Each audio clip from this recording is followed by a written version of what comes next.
guys, Marsengan here, bringing you another Dragon Ball Z Dokkan battle video, and so today we are going to be taking a look at the EZA TEQ WHIS. Now, I remember when the details dropped, people thought this guy was going to be the worst of the units. I believe there was a slight mistranslation. I haven't actually gone back and watched my original video when we talked about the details for the EZAs, but there is a change that has occurred once we actually got to see the details in the game, and that is with, I believe it's the first part of his passive, which is attack and defense 120% when attacking. So I don't know if the original translation was just at the start of the turn or something, but that is huge because, as we've talked about many times, when attacking buffs take into account support and all of your stats. So 120% is a huge buff to be getting on attack.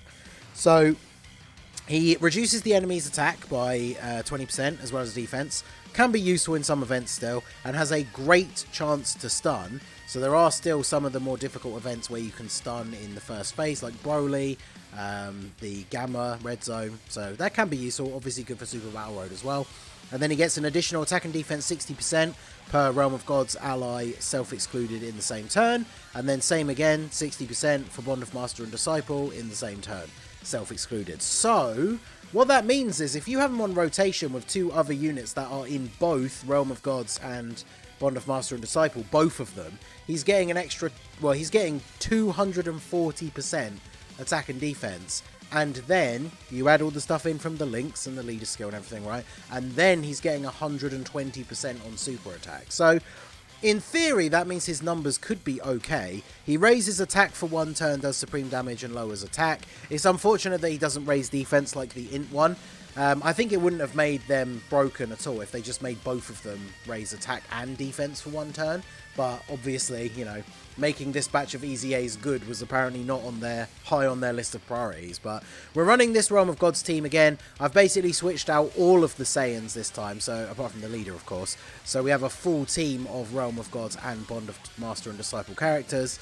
We're here on turn 2. Of course, we unfortunately had to eat a type disadvantage super attack on the first turn. So I'm already starting off on the back foot here a little bit. But this will give us an opportunity to see the full power of LR, Beerus and Whis.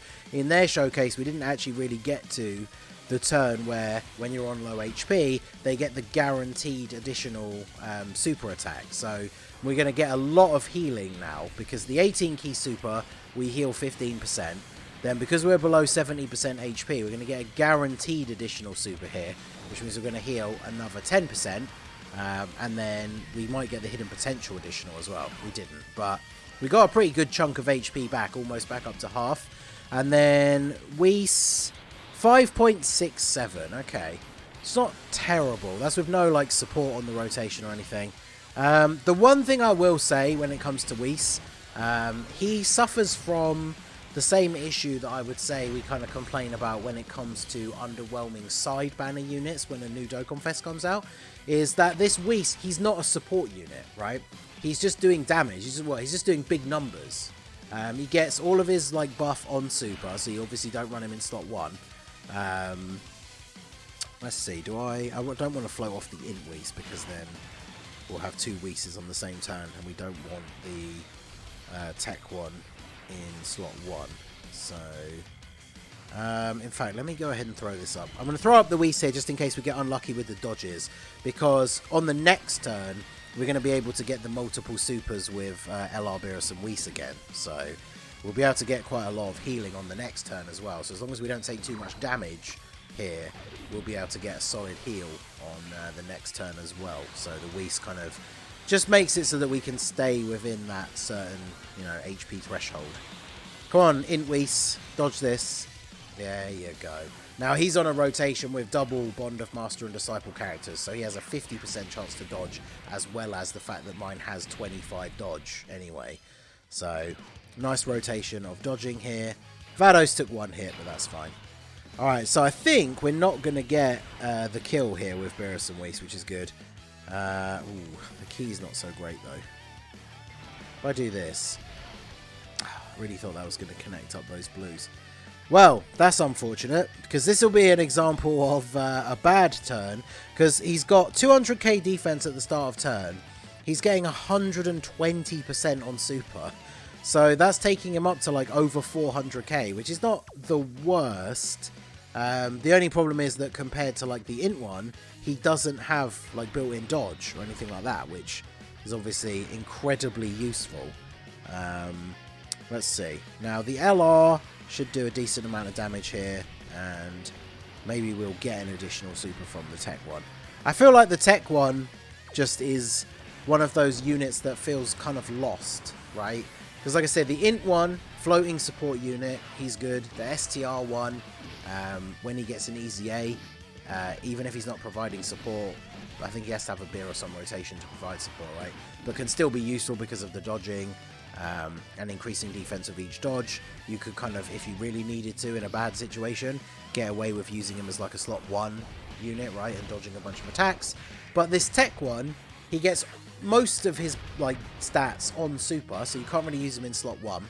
He's not a support unit, so just throwing him on a team and then floating him isn't really providing you with much. Yeah, it just feels like quite disappointing overall. Let me go ahead and do this. Alright, we can get the 3 rainbow orbs. That's perfect, that's what I was looking for. So we'll do that. I want to try and make sure I have decent amount of orbs. Actually, yeah, if he actually no, we're going to kill him this turn anyway, I assume, right? Because yeah, Vegeta, the friend resurrection of F blues are only 69%. That's the only downside to. I've mentioned it in all of the showcases for these Beerus and Whis units, but it's the only downside to not having a 200% team for them on global, because we don't have that in Kid Gohan from the anniversary. Is the resurrection of F blues probably one of the best leads to run them under, but like they're not a unit that many people even summoned for. They haven't. Have they returned? I don't think they have, right?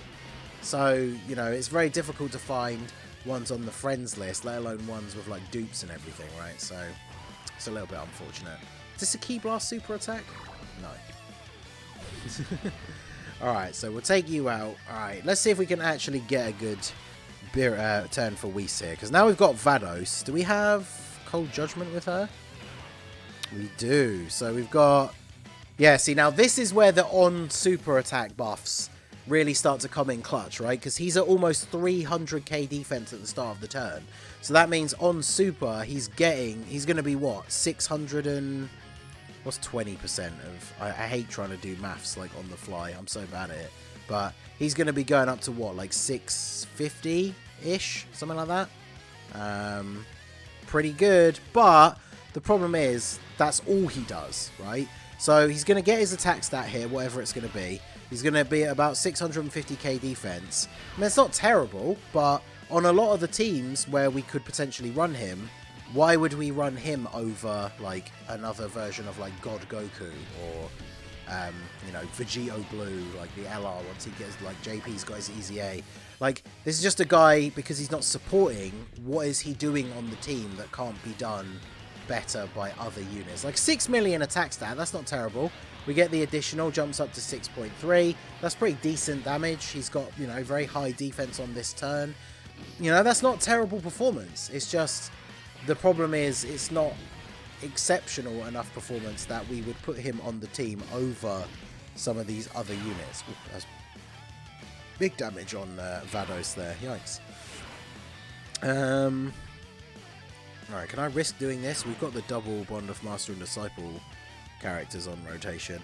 Again, it's the problem with the resurrection of F blues and then all these Whis and like Beerus units is the fact that pretty much all of the Realm of Gods units who aren't Saiyans don't link up very well with the Realm of Gods units that are Saiyans.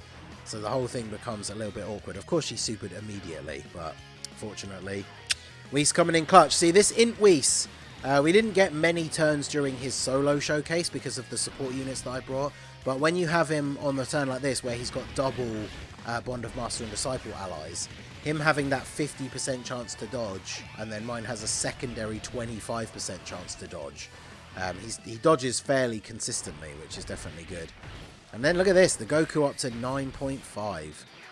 Because, I mean, this unit, if they get time, if they get space, right, they get room to breathe, like, the resurrection of F blues can look decent. They're just obviously not that crazy overall. So Now we got big buffs from Margarita here. Yes, he went over 300k at the start of this turn. So we're definitely clearing 650 in terms of defense. The only problem is the links. Although fortunately we've got extra key on this turn, so it's not the worst thing. I was just looking at the orb field and it was like, I can't get 4 key here. But fortunately, thanks to the support and the links, because you're picking up Shattering the Limit. Yeah, that's it, from Margarita, that's allowing us to get that extra little bit for the super attack. So that is good. Alright, so Beerus and Whis, nice 7 million, not bad. Considering they're missing out on, like, you know, Fierce Battle, obviously Legendary Power. And then what are we getting from the tech? Look at that. Let's go. Yeah, 6.3 on the first super, because they get the little bit of extra attack from Shattering the Limit being at 10. And then we are tanking the type disadvantage normals for double-digit damage. So, I mean, the thing about this Whis, like I said, in terms of his singular performance, like in a vacuum, the numbers that he's putting up, his attack stat's not amazing, but it's pretty decent. His defense is pretty good. In events where it will be useful, like attack lowering, great chance to stun, like 70% chance to stun, is obviously very good in events where you actually can stun. Yeah, it's just his biggest problem is just like, where am I going to run him, like realistically? You know, I talked about it a little bit in one of the other videos. I think it might have been the Int Whis one. But if we get a Carnival LR, or even just a, you know, a Dokkan Fest TY that is giving a full 200% lead to all of these like Beerus and Whis units, and then that unit is a good, maybe that unit would need to be like a really solid slot 1 unit. I feel like a non-Saiyan based Realm of Gods team could be really good, but with some of the top tier units that you would run on that team, I just don't know if this Tech Whis, maybe that's the only place where he would have a place, if you're deliberately running a non-Saiyan Realm of Gods team, because otherwise, like I say, you've got the God Gokus, like the new Dokkan Fest God Goku is so good. I would hazard a guess that, at least on Global, right, where we don't have to factor in like the EZAs for the 5-year anniversary LRs, on Global, I think we could go as far as to say quite easily that God Goku is the best Realm of Gods category character, right? The Dokkan Fest God Goku. And he just doesn't work well with a lot of these Whis units, right? They don't have links. He's not on Bond of Master and Disciple. They're obviously not on his leader skill. It's just, you know, they just don't benefit each other all that well. The Int Whis you can still get away with running because at least he's providing support. But on that kind of team, like, what is the Tech Whis really doing, like, for you in that situation? And I think that's the most unfortunate thing, because the base of his kit, like I say, the numbers that we're seeing and such, like, he's definitely not terrible. I just feel like he is a little bit lost, which is unfortunate, right? Because some of the other EZAs from this batch are just straight up bad, and Whis isn't really bad, he just doesn't really have like a solid role that is kind of necessary on a lot of these teams, which is unfortunate. But let me know what you guys think down below in the comment section. I definitely don't think he's the worst out of the EZAs. He just is left with without really a purpose, which is a little bit unfortunate for him, to be sure. But I guess he absolutely could have been worse if we look at some of the other units, right? So let me know what you guys think down below in the comment section. I think, depending on the order these videos go up, this might be the last one of the 9 EZAs. So let me know down below in the comment section which one out of the whole batch was your favourite, which one is your least favourite. And yeah, just let me know your thoughts down below in the comment section. So that is going to be it for the video, guys. This has been the Master Ningen. Smash that like button, subscribe to the channel if you are new. Check out the links down below for the Discord and the merch store, and I will see you all again soon. Have a good one.